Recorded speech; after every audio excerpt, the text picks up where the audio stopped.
कहानी अनमोल 4.0 पर आप सभी का स्वागत है। एक बार की बात है, एक गरीब लड़की थी जिसका नाम नगमा था।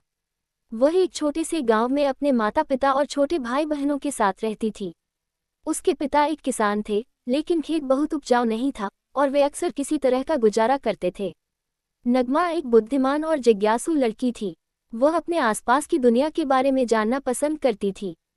वह एक वैज्ञानिक बनने का सपना देखती थी, लेकिन वह जानती थी कि अपने परिवार की आर्थिक स्थिति के कारण उसे अपना लक्ष्य हासिल करना मुश्किल होगा। एक दिन नगमा के पिता बीमार पड़ गए। वह काम करने में असमर्थ थे और परिवार की आय और भी कम हो गई।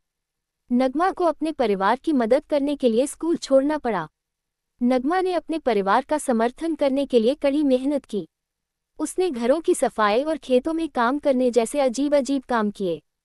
उसने स्थानीय बाजार में सब्जियां बेचना भी शुरू कर दिए।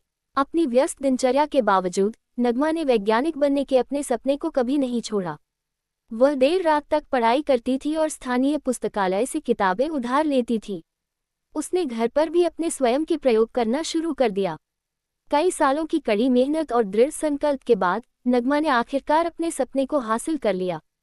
वह विश्वविद्यालय में दाखिला लिया और वैज्ञानिक बन गईं। उन्होंने विज्ञान के क्षेत्र में महत्वपूर्ण योगदान दिया। नगमा की कहानी हम सभी के लिए एक प्रेरणा है। ये दिखाता है कि अगर हम अपने दिमाग में रखते हैं और अपने सपनों को कभी नहीं छोड़ते हैं, तो कुछ भी संभव है। ये भी दिखाता है कि हमारे जुनून का पालन करना महत्वपूर्ण है, भले ही यह मुश्किल हो।